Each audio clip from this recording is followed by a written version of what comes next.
We are eager to talk with you about anything that matters to you, because if it matters to you, it matters to all that is. Your life has caused you to focus, and that's really what we're going to be talking about here today, isn't it? Focus. It's all about focus. It's all about what you are giving your attention to and what you are giving your attention to in vibrational relationship to how the source within you feels as the source within you gives its attention to what you're giving your attention to. What you're giving your attention to. We're glad you liked that. We like it too, because the source within you is giving its attention to what you are giving your attention to, but may have a different frequency or a different opinion about it.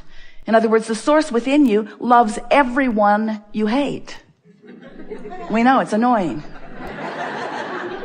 Esther spends a little bit of time trying to convince us that we're wrong from time to time.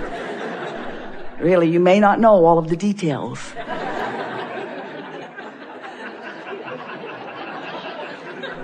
But the source within you is aware of what you're aware of and has a frequency that is being offered, and we want you to know it's the dominant frequency. It's the frequency that will survive your physical death. Didn't mean to bring that up, but it will. It will survive. That leading edge part of you will survive when you reemerge into non-physical. And so we just want you to know that you can have your blending with that right here, right now, on the subjects, in the conversations, in the moments that are most important to you, right here, right now.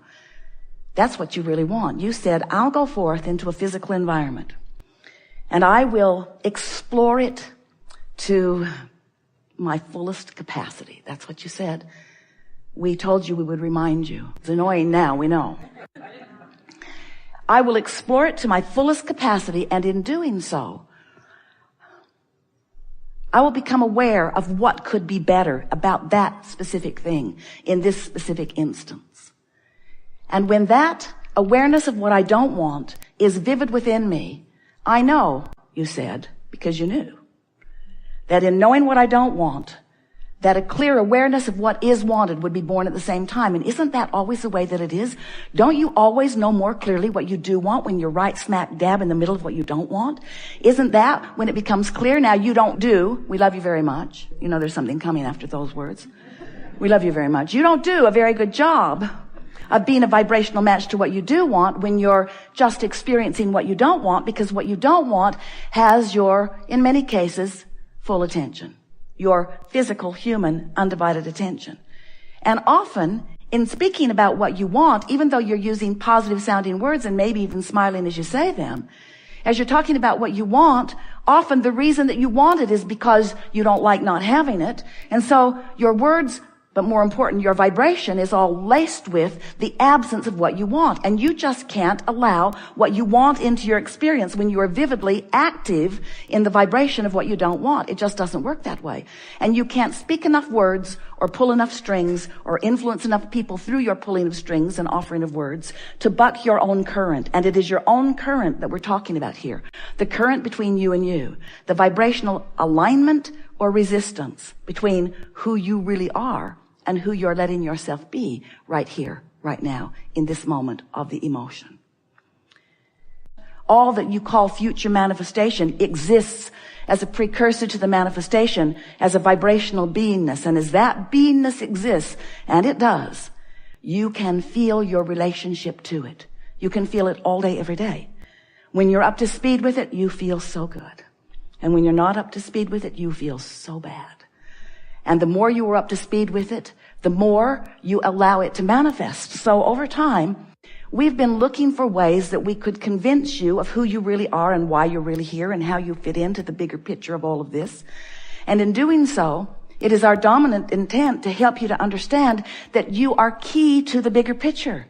The bigger picture does not exist without you. You're the leading edge part of the bigger picture, you see. You are the leading edge part of the whole picture. That's a better way of saying it. The whole picture includes you, and you are an important part of that whole picture. So as you sift and sort and experience life and know what you don't want, there is a knowing of what you do want, even if you can't, well, we should say even if you don't articulate it. Because it isn't the easiest thing in the world, is it? To focus upon what you want and to speak words about what you want when you're right in the middle of what you don't want with all the vividness of that. You were so good at interpreting your time-space reality through your physical senses, you don't even know you're a vibrational being doing that vibrational work. And yet everything you see is a vibrational interpretation. What you smell is too. What you hear is too. What you taste and feel with your fingertips is too. Everything that you are translating is a vibrational interpretation. And you say, no, it's not a vibrational interpretation. It's reality. And we say, but it is reality because you are interpreting it vibrationally. You sort of kind of get that. Sort of kind of. A bit. But there is another part of you that is interpreting vibration that most humans are aware of the sense. It's your emotional guidance. But they're not aware of what it is really saying. They aren't aware of the importance of the guidance that it is. Most people do not accept that there is a larger part of them who exists right here, right now, in this leading edge time-space reality at the same time that they are physically focused. Most have got their soul or the God within them off on some cloud somewhere, detached from there. They think that they might return to that. They hope that they might return to that, many of them. Many of them denied the existence of it at all. But we want you to understand that that source energy part of you is here, right here, right here, right here, right here, right now with you. And you may be vibrationally interpreting it in its fullness, and you may not be. And your emotions are the key. Best we've ever said that. Your emotions are the key to whether you are allowing your awareness of that existence and presence and attention and involvement and co-creation or not. So, in wanting you to understand this, we began by saying, you know, you are more than you see. And many of you said, okay. And then we said, and you create your own reality. Seth coined those words. And many of you said, yes. And then you said, yes. We create our own reality? That seems like responsibility. And I'm certain that I wouldn't create this reality, this specific thing, because I don't want it. Why would I create something unwanted? And we say, we didn't say that you create it on purpose. We said you create it. You create it by your attention, by your focus, by your vibrational stance, by your point of attraction. Because whatever you're giving your attention to has a vibrational frequency. And as you focus upon it, you offer that frequency. You become that frequency. It becomes your point of attraction. And law of attraction answers your point of attraction with other things like it. So when you're knowing what you don't want, law of attraction is saying, well, you might not like this too, here. Oh, you might not like this either, here. How's it going? Want some more? How about this? How about this? Now, the wonderful thing about that is, in knowing what you don't want, you're launching these rockets of what you do want. But the question that we want to put to you is, how long will it be once you've launched that rocket of desire before you become aware that you're not lined up with it and you make some effort to become a vibrational match to it? And that really is what the art of allowing is all about. It's about you allowing yourself to be a vibrational match, not just to what you want, but that's a big thing, but to who you have become as a result of wanting it, who you really have become as a result of the contrast that has caused you to become it. So we've been saying to you, some of you liked the analogy, that all of this desire is gathered in what we've been calling a vortex of creation. It's the vibrational version that exists before it manifests into your experience. And we've been saying things to you like when you're in the vortex, when you're tuned in, tapped in, turned on, when you're up to speed, when you're a vibrational match to this vortex, then you feel wonderful because there's no resistance within you that is complicating things, that is contradicting things, that is adding static to the equation. You're in the vortex. You feel wonderful. It was such a good analogy. We wrote some books about it. Get in the vortex, get in the vortex, get in the vortex. You finally sent out a collective cry. How? Where is it? I can't see it. It's an imaginary circle that you draw in the air. What is this vortex? And we say it's this conceptual but real, vibrational state of being. And today we're wanting to say to you that you've accumulated enough in this vortex to keep yourselves busy for 20 or 30 lifetimes. Really. It's time to get in there and cash in your chips. And so now we're explaining to you, and it's sort of where we started many years ago, but with more vivid explanation, and you're getting it in a more powerful way. We want you today and forevermore, which is forever, you're eternal beings, to focus upon your point of attraction. Your point of attraction. And by that we mean, let's clarify it, your point of manifestation. Now your point of attraction has already occurred. You sifted and declared, you sifted the contrast and came to conclusions. You launched these rockets and they exist. You have created a vibrational reality. You have. But you want, it's the reason you're here in these bodies, you want the manifested version of it. You don't want a virtual lover. We know you don't. You don't want virtual money. You want the spendable kind. And so the way it moves from that vibrational place into your manifested experience, where you can explore the deliciousness of it, the specifics of it, and where maybe even others who are sharing your time-space reality may witness your creation of it. In order to do that, you have to take personal, deliberate control of your grid, of your point of attraction.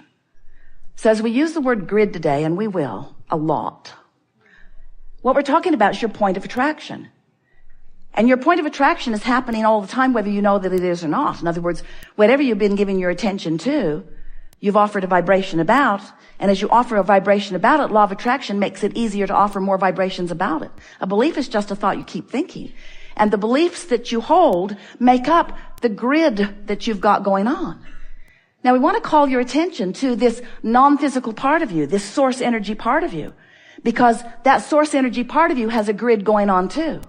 And the goal, what you really want, what you want to do in any moment in time, is to focus in such a way that causes you to offer a vibrational output, which causes you to create a point of attraction, which we are calling your grid, a grid that lines up with the grid of the source within you. And when all of that energy is flowing right up from the core of who you are, now you have power. Now you have clarity. Now you are frisky. Now you are tuned in, tapped in, turned on. Now you have vitality. Now you have clarity. Now you have all of those things. And the most important thing is that in that alignment with all that you are, your point of attraction, the evidence of it is wonderful to behold. Because when you click in with all of those things that you've been putting into your vortex, then in a meaningful, comfortable, logical, sequential, path of least resistance way, everything that you want to its smallest detail flows into your experience in what you experience as the next logical step. It's just the next logical step. Not something that you're going nuts about. It's the next logical step. If you're in the vibrational vicinity of who you really are, then the next logical step is for it to manifest. And we want to appeal to your logic, and then we're going to throw it open for you to talk about whatever you want to talk about. But we want to appeal to your logic about your grid and about the movement of all that you've been gathering, that has been assembled, and that the cooperative components are already gathered around, about the movement of all of this wonderful stuff that you've created flowing into your manifested experience.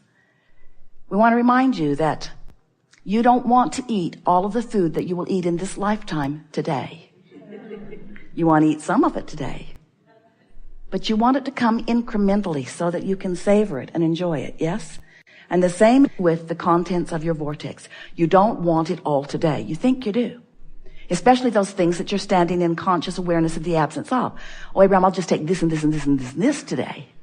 And we say, it's coming. It's coming at the speed and in the frequency and in the path of least resistance, in complete and utter and only response to your vibrational tending to your grid, to your point of attraction.